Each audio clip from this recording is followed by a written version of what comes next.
Hi, my name is Sheree Baldwin Muhammad, and I am a teacher. I'm a mother of four. I am an artist, and I am an author. I'm also a domestic violence survivor. Um, I published my book, and it is a combination, a collection of poetry and narrative. It's the story of my life. It's talks about the trauma that I've gone through, rape and depression, and also domestic violence. Throughout my journey of healing, I wrote poetry as a way to express how I was feeling, the different things that I was going through, and I was going to share a little bit with you right now. So the chapter one starts out with the beginning, and there's an opening um, poem that I wrote that just sums up everything that I was going through. I have come too far to turn back now. To make the wrong decisions would be detrimental to my life, spiritually and emotionally. Can I be consumed in thought, or shall I press on? Regardless of how I feel, knowing that God is in control of all things, even when I fail to make the right decisions or choose the wrong path. He is still there to help me to retrace my steps. He sets me back on the path of righteousness. I have come too far to allow emotions to take control, clouding my judgment. I must stay focused on the goals set before me. I press on regardless of how things may appear. I must walk and have no fear, for God is with me, even in the midst of the storm. Shall I be overtaken by the winds of life that blow, or shall I stand, unshakable, unmovable, planted firmly in who you have called me to be, even when I cannot see clearly? I must heed your call to step out in faith and trust you. Above all else, I have come too far to wallow in pain, feelings of guilt and shame, never to regret, but learn from my mistakes and move on. But at what cost? I am not sure. What am I willing to give, or rather give up, in order to achieve the goals set before me? Am I willing to trust you? Reflecting on the past, I see the errors of my ways. Do I choose to repeat them again and again? Decisions. I'm yet on another crossroad in life. Shall I go, or shall I stay? Shall I fight, or shall I walk away? For the battle is not mine, but it's the Lord's. I must walk or according to his timing and not my own. What cost would I pay to follow my own way? I have come too far to set back, making a decision I might regret, speaking words that man will never forget. Making a wrong turn could cost me my life, so I proceed with caution because I have come too far to turn back. And some may say, turn back from what? Well, my life started out um, desiring the love of my father. And I would say that that was one of the things. I was always searching for love and searching for love in all the wrong places.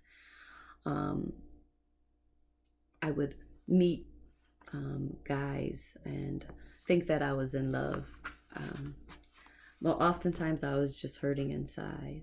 So one of the poems that I wrote was about the fact that outwardly I was smiling and outwardly it appeared that I was happy, but inwardly I was being tormented by the lies that were being played in my head, and then also words that were being said by other people. I walk around with a smile. I laugh, but no one sees the inner pain of feeling trapped, not able to breathe, conforming to the image that I must portray before man, only real to God. For it is He who only sees the tears I cry. He is the one who knows my heart as others pass by. I give a smile, a wave, a hug, and a kiss, even a word of encouragement. But who is there when I need them? It is funny when you give, and then when you have nothing left, all people want is more. So I paint a picture on a blank canvas. I smile pretty for the cameras, for all to see, hiding what is truly going on inside of me. Because if you could really see, would you still love me? I found over the years that one thing that I was lacking was a love for myself. And because I did not love and treasure myself, I let other people mistreat me. Um, there was one particular occasion with my ex-husband, and I um, took off my ring. We were getting engaged and married, and um, he hit me. And there was a continuous cycle of abuse that happened with him. And a lot of times I would hide and cover the bruises up with makeup. And this poem came out of that. I tried to hide the bruises I received from you, but the wounds ran deeper than you could ever know. Never on my face they would show. I smiled and laughed throughout the years. Silent tears stained my pillow. I wanted no one to know the secret I held inside as I tried to hide the black and blue. But no one knew as I covered up for you. I fell, I would say. After all, I was clumsy. But no one knew the real me. Hide and seek, trying to find a way of escape from this nightmare.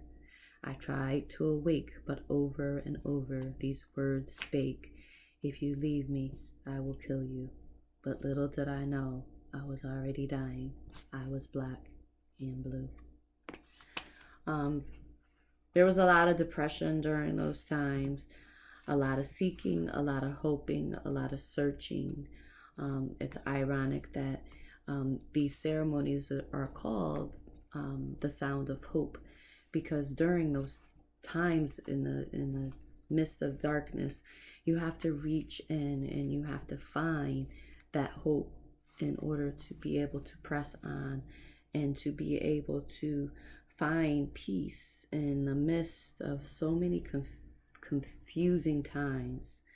Then in chapter 17 of my book, there was a final escape from the abuse, a final escape from having a gun pointed at me. The poem reads, I have no words to speak. I sit here in silence trying to understand, but no words come to mind, or even a thought to find. No emotions, no tears, no fears. I have nothing to say that speaks volumes, because in the past I would have been a mess, but I have grown, I guess. Or have I grown tired? Because I have no words, no thoughts, no emotions. I am not moved by the irrational display. I'm just sitting here, awake after drifting off to sleep for some time, wondering, caring, but not moved. No tears, no emotions. I have grown because I knew a time when I would have thrown a fit, ranted and raved, screamed and hollered, but now I just sit praying for you, because I once loved you, but no longer am I there. My emotions once ran wild, but God. He came in and calmed the sea. He placed a new heart within me. I can now look on you with compassion, not to be riddled with guilt, questioning, or second guessing. No tears, no fears, just concerned. Not worrying about how it affects me, loving you even enough to let you deal with what you need to deal with, so that either the bond can be strengthened or broken. I am good either way, but I have to leave. No turning back. I am numb, void of emotion, no words, no fears, no tears. I am free. There comes a time in when you've experienced domestic violence that you come to a point where you're just tired, and you get sick and tired, and you decide to leave. At that point in my book was when I left. And then I had to go through a process of restoration and healing. And the last poem that I'm going to read talks about that healing is a process, a journey of discovery of who you are and who you long to be. No more playing this game of hide and seek. I am on this journey called life, seeking God in order to find the real me, desiring to be truly free. No more chains of misery. I am loosed to be authentically me. Life is a journey filled with ups and downs, but I am learning each day to look in the mirror and like what I see as I walk towards victory, one day at a time. And that's all we have, is to walk in that journey one day at a time, to lift up ourselves and lift up one another. And if you meet someone who is going through what you have gone through, I think one of the most rewarding things that I have had during this journey is being able to help and speak to other domestic violence survivors or women that are currently in that situation, and giving them that encouragement and that love and that hope, and to let them know that there is a brighter tomorrow. We're all on a journey to life. This just happens to be mine, and may you continue to have love and to prosper in your journey. Hi.